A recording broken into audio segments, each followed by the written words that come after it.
దయచేసి ఎవ్వరు అటు ఇటు తిరగొద్దు. ఇది దేవుని సన్నిధి, ఆయన ఆత్మ సన్నిధి మనతో ఉంది. ఎక్కడ ఇద్దరు ముగ్గురు కూడి ఆయన ఆరాధిస్తారో ఆయన ఆత్మ మన మధ్యలో సంచరిస్తుందని భయముతో ఆయన నామాన్ని గౌరవిస్తూ రెండు చేతుల పైకి ప్రభుని కనపడదాం. హల్లెలూయా. స్తోత్రం స్తోత్రం స్తోత్రం స్తోత్రం స్తోత్రం. పరిశుద్ధాత్ముడా మీకు స్వాగతం అయ్యా. పరిశుద్ధాత్ముడా మీకు స్వాగతం. గతించిన కాలం మమ్మల్ని కాపాడి సజీవులుగా మమ్మల్ని నిలబెట్టిన దేవానికి కృతజ్ఞతాస్తుతులు. మా పూర్ణ మనసుతో నేను గణపరిచే కృపను దయచేయండి. హల్లెలూయా హల్లెలూయా. నిన్ను నమ్మినట్లు మేము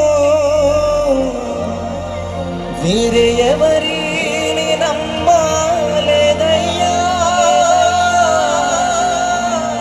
నీకు నాకు మధ్య దూరం తొలగించావు, వదిలుండలేక నా ఆనందం కోరేవాడా. సంతోషిద్దాం దేవుని సన్నిధిని బట్టి. క్రిస్మస్ అంటేనే ఆరాధన. ఆయన వెతుకుతున్నారు ఆత్మతో సత్యమతో. ఆయన ఎంతమంది ఆరాధిస్తున్నారని ఈ రాత్రి శ్రేష్టమైన ఆరాధనని సమర్పించి ఆయన రుణం మనం తీర్చుకునే వారు మనం సంతోషంగా చెప్పుకుంటాం.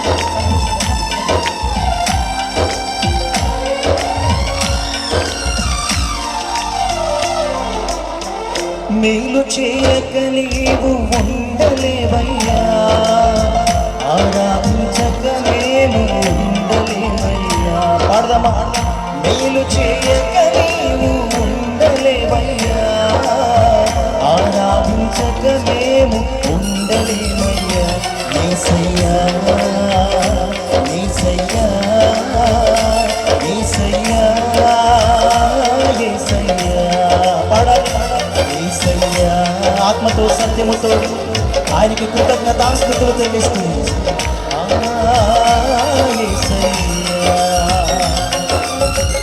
మేలు చేయక నీవు ఉండలేవయ్యా, ఆరాధించక మేము ఉండలేమయ్యా.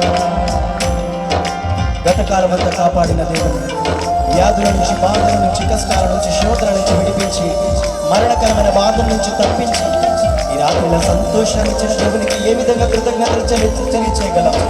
ఆయన మనసారా సూచించే కదా. చప్పట్లు కొడుతూ ఆయనకి మనసారా కృతజ్ఞతాస్తుతులు తెలియచేద్దామా? దేవునికి మాత్రమే ఈ మహిమ కలుగునట్లుగా చప్పట్లు కొడదామండి సంతోషంగా.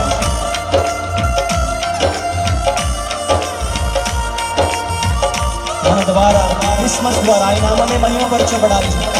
ఏ మనుషునికి ఘనత కలగకూడదు, కానీ సమస్తమును సృజించిన ఆయన నామమునికే మహిమ. చప్పట్లు కొడుతూ ప్రభువుని కనపడుతాం. కష్టములో నష్టములో తోడున్నావు, వ్యాధులలో వేదనలో నా చెంత ఉన్నావు. ప్రతి బాధలు, ప్రతి శోధనలు మనతో కూడా ఉండి నడిపించిన దేవుడు. కష్టములో నష్టము